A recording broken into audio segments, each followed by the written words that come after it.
올라서 좋기는 한데 삼성전자가 워낙에 또 큰 역할을 해줬기 때문에 다른 종목군들까지 따라갈 수 있을지 오늘의 상승이 가진 의미는 어떨지 다음 주 장도 미리 내다보겠습니다. 절대 전략이고요. 오늘 토마토 투자 자문의 박준현 운용역 연결하겠습니다. 안녕하세요. 네, 안녕하십니까. 박준영 영역입니다. 네, 오늘 시장 한마디로 표현하자면 어떻게 할 수 있을까요? 예, 전차 군단의 존재감 부각이다. 예, 그렇게 좀 말씀드려야 될 것 같습니다. 네, 상당히 반갑기도 합니다. 요즘 들어서 전차군단이라는 표현 자체가 조금은 사라진 그런 요즘이었는데요. 다시금 또 강세 움직임 보여줬습니다. 여기에 주목하신 이유도 좀 더 설명을 해주실까요? 예, 최근에 이제 시장의 수급의 중심이 외국인한테 넘어가지 않습니까? 결국은 외국인 투자가들이 주식을 사는 업종이라든가 종목 중심의 강세가 나타나고 있습니다. 오늘 그런 특징이 여실히 보여졌다고 봐야 될 것 같은데요. 오늘 수급을 좀 보게 되게 되면 외국 투자가들이 5천억을 샀습니다. 5천억을 샀는데 그중에서 전기전자 섹터를 6천억을 샀어요. 삼성전자, 그중에서 삼성전자를 약 900만 주 가까이 집중적으로 좀 매수를 했으니까 여기다가 운수장비 업종 같은 경우는 770억을 샀습니다. 이게 오늘 전체적 수급을 보게 되게 되면 여기 투자가 5천억 중에서 전기전자하고 운수장비 업종을 약 7천억 샀으니까 다른 업종은 2천억 정도를 내다 판 거죠.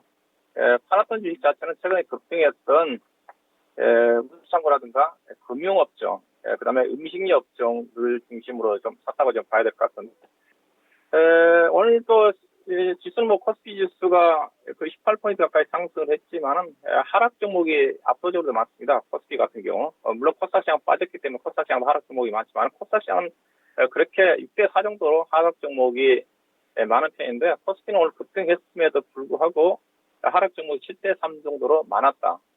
이 부분 자체는 오늘 시장의 움직임을 보게 되면 거의 대부분 시가총액 상위 종목들의 강세입니다. 시가총액 상위 종목 중에서 10종목 중에서 지금 빠진 게 최근에 급등했던 삼성 SDI가 2.7% 빠졌고 막판에 이제 셀트리온이 약보합 정도로 전개되면서 약세로 전환이 좀 됐는데 대체적으로 시가총액 상위 종목들 중심의 강세가 좀 펼쳐졌다. 외국 수급도 거기에 나타났다고 봐야 될 것 같습니다. 오늘 대형주와 중소형 종목들 매매 동향을 보게 되게 되면 조금 전에 섹터로 보면 전기전자라든가 운수장비 업종을 주로 매수했다고 그랬었는데 그중에서 대형주만 6천억을 좀 샀어요. 나머지 중형주라든가 소형주, 소형주 같은 게 팔았지 않습니까? 그러다 보니까 시가총액 상위 종목 중심의 강력한 차별화 형태가 IT, 자동차 업종들을 중심으로 외국 투자가들의 매수와 함께 집중된 게 아닌가.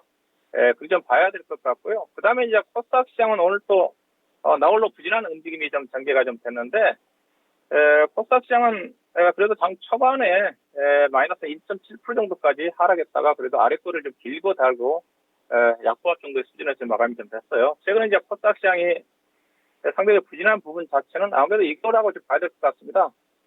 최근에 이제 코스닥 시장 같은 경우는 10월 27일 날 766포인트 저점을 찍었거든요. 근데 지금 코스피 강세, 코스닥 시장의 강세 부분 자체는 반면에 코스피는 코스닥 시장보다 3일 후에 10월 30일 날 2267포인트 저점을 찍었습니다. 이게 어떻게 보면 코스닥 시장이 먼저 3일 정도 올라왔기 때문에 또 그에 따라 가지고 이격이 많이 코스닥 시장이 상대적으로 많이 벌어졌거든요.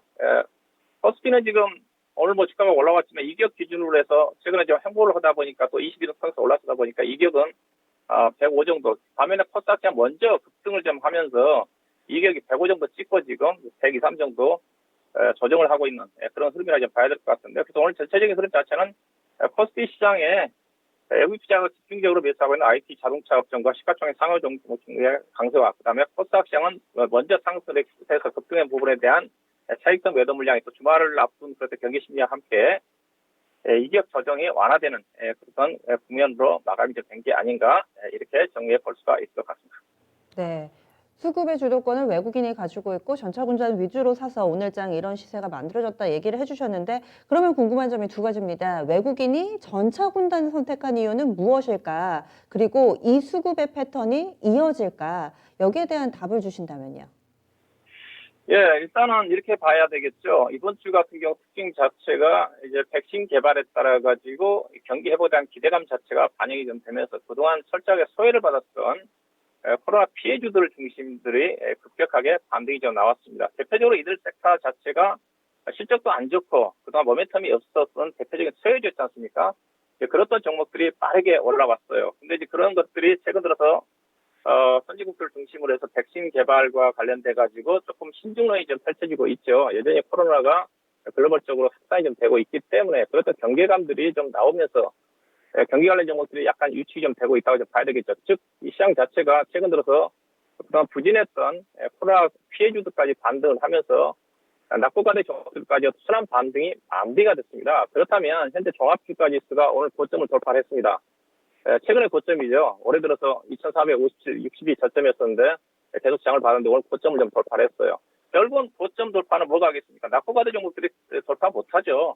실적이 좋은 종목들이 결국은 이제 낙폭과대도 마무리됐기 때문에 실적 차별화 장세가 전개되는 그런 흐름인데 그렇다면 현재 시장에서 실적 차별화, 현재 3분기 정도까지 업황이라든가 실적을 보면 어느 업종이 좋았냐 이거죠.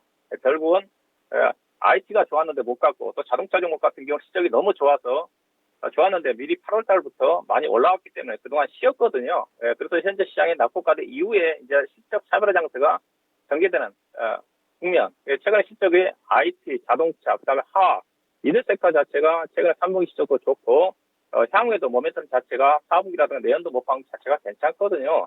그래서 오늘 주가에 외국인 투자가들의 IT와 자동차 종목들의 매수 자체는 결국은 향후 시장 자체가 실적 차별화 장세로 넘어가는 과정 쪽에서 외국인 투자가들이 여기에 포커스를 맞춰서 집중적으로 매수를 했다. 그런 어떤 관점에서 해석할 필요가 있지 않겠나 봐야 될 것 같습니다. 그러면은 다음 주에는 시장의 향방을 좌우할 만한 포인트들 어떤 게 있을까요? 다음 주에 이제 글로벌 쪽의 포인트 자체는 결국은 금리 시자체는 지금 코로나가 지금 계속 확산이 좀 되고 있으니까 확산에 따른 추가적인 경제 봉쇄 조치가 나올지가 관건이라 좀 봐야 되겠죠. 아직까지는 미국이라든가 유럽을 중심으로 해서 코로나가 크게 확산이 좀 되고 있지만은 제한적인 경제 봉쇄 정치에 머물러 있는데 만약에 추가적으로 확대가 된다 한다면 봉쇄 조치가 확대가 된다 한다면 그동안 우리가 느슨하게 경계를 했던 코로나 국면과 관련된 부분 자체가 다시 경계감 확산 좀 될 수가 있거든요. 뭐 그렇게까지 제한 조치가 되지는 않다고 보고 있는데 그럴 가능성도 충분히 있거든요. 이런 어떤 부분들을 좀 체크할 필요가 있지 않겠나 봐야 될 것 같고 그다음에 이제 아무래도 이제 경제 지표가 중요하다고 좀 봐야 되겠죠.